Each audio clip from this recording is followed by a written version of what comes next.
আমরা একটু ট্যাকটিক্যাল পার্টেও যেতে চাই যে কিভাবে আসলে আজকের ম্যাচে ডিকটেটেড হতে পারে খেলার গেম প্লে স্টেট, সেটার জন্য আমাদের আসলে একটা প্রেডিক্টেড 11 দেখাটা জরুরি। আমরা প্রথমেই দেখতে চাই আসলে ফ্রান্সের সম্ভাব্য একাদশ কি হতে পারে এই ম্যাচে। মূল কথা একটাই যে আপনি একই রকম স্কোয়াড দেখবেন, শুধুমাত্র লেফট সাইডে কে শুরু করবেন, দেসিরে দুয়ে নাকি ব্র্যাডলি বারকোলা? সেটা একটা বড় প্রশ্ন। আই থিঙ্ক দেজিরি দুয়েকে নিয়েই স্টার্টটা করাবেন দিদিয়ের দেশও। আর এমবাপে আপফ্রন্ট, ওলিজে, দেমবেলে, এদের মাঝে ফ্লুইডিটি আপনি দেখবেন। রাবিও কোণে, শুয়ামেন ইনজুরি থেকে ফিরেছেন কিন্তু শুয়ামেনি পুরোপুরি ফিট না, দিদিয়ের দেশও জানিয়ে দিয়েছেন। এখন শুয়ামেনিকে স্টার্ট করাবেন কিনা, এত রিস্ক নেবেন কিনা দিদিয়ের দেশও, সেটা একটা বড় প্রশ্ন। সালিবা, উপামেকানো, এই দুই সেন্টার ব্যাকের ওপরও কিন্তু অনেকটা দায়িত্ব অর্পিত হবে এবং এই দুইজন কিন্তু আর up to the mark to deliver. মানে মিকেল ওয়ারসাবাল, আপনি লামিন ইয়ামাল, তাদেরকে আটকাতে ফুলব্যাকদের তো এদেরও সাহায্য করতে প্রয়োজন হবে এবং সময় সময় হয়তো আপনি বলের পজিশন বা বল স্পেনের পায়ে বেশি থাকবে। কথা হচ্ছে how do you react. Spain বা ফ্রান্স এখন পর্যন্ত এমন কোনো দলের সঙ্গে খেলে নাই। প্রতিটি ড্রিম প্রজেক্ট শুরু হয় একটি সিকিউর কানেকশন থেকে, which is the world class cable brand. একটি নিরাপদ সংযোগ যা কানেক্ট করে আমাদের আজকের ডিজাইন সাথে আগামীর স্মার্ট ফিউচার। ওয়ালটন কেবলস, নিরাপদ আগামীর সংযোগ।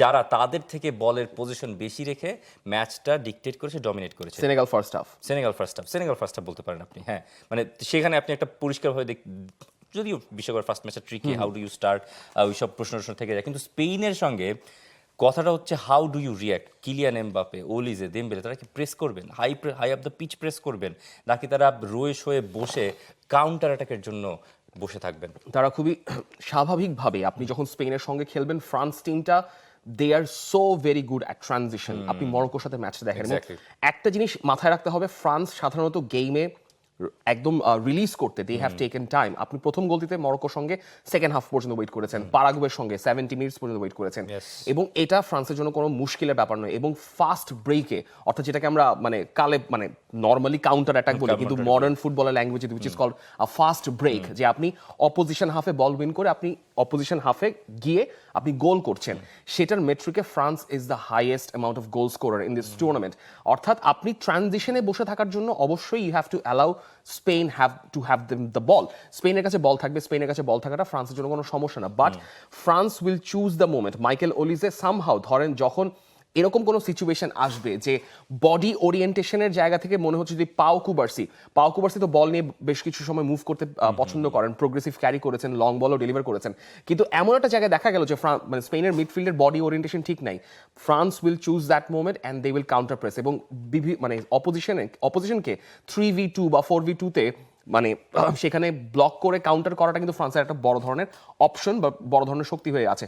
মরক্কোর এগেইনস্টে যে ফার্স্ট গোলটা ফ্রান্স করতে পারতো পেনাল্টিতে, সেখানে তো এমবাপ্পে রিলিজ হলেন একদম 4v2 সিচুয়েশনে, সেখানে তাদেরকে ফেলে দেওয়া হলো। সো স্পেনের জন্য আরেকটা দুশ্চিন্তার জায়গা হতে পারে যে ফ্রান্স যদি বল পেয়েও যায়, কিলিয়ান এমবাপ্পে যদি বল পেয়েও যান, আপনি পেনাল্টি কনসিড করতেই পারেন যে কোনো মুহূর্তে, এবং এই ম্যাচে প্রথম গোলটা উড মানে make or break a lot of things. আমরা স্পেনের একাদশটা একটু দেখতে চাই, স্পেনের প্লেইং 11টা কিরকম হবে। স্পেন প্লেইং 11 আপনারা মোটামুটি জানেন কিরকম হবে। Cucurella, Laporte, Cubarsi, Porro, Olmo, Rodri, Pedri এই ম্যাচে শুরু করার কথা।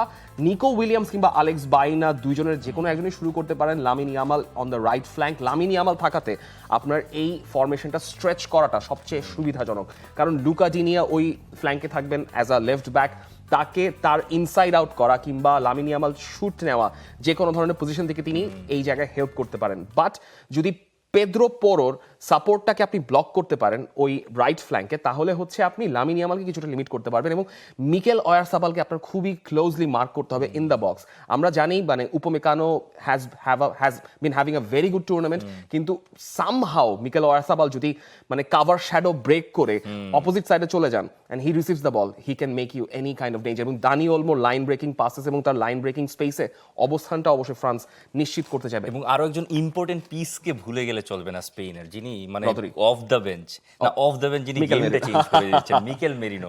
হোয়াট আ গাই, মানে 2 নকআউট ম্যাচে তিনি বেঞ্চ থেকে নামলেন এবং গেমটা চেঞ্জ করে দিলেন। আর রদ্রির কথা কি বলবো, রদ্রি আমার হচ্ছে নিজের পুরনো রূপটায় ফিরে এসেছেন এই বিশ্বকাপে। হি ওয়াজ এভরিওয়্যার ভার্সেস বেলজিয়াম।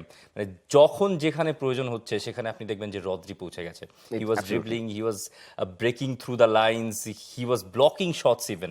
মানে রদ্রি ইজ মানে this is his time I think. Exactly, এবং এই ম্যাচটা খুবই টেকনিক্যাল সাইডে ম্যাচ হতে পারে, খুবই ডেড রাবার ইশ ম্যাচ থেকে ইট can be a match of a moment. আমার কাছে মনে হচ্ছে যদি আমি দুই দিকেই বলতে চাই যে যদি 1-0 হয় তাহলে স্পেন উঠে যাবে, it can be a 1-0 winner for Spain. আর যদি ফ্রান্স জিততে হয় it can go to extra time, France might win 3-1, 2-1 বা 4-2 এরকমও হতে পারে।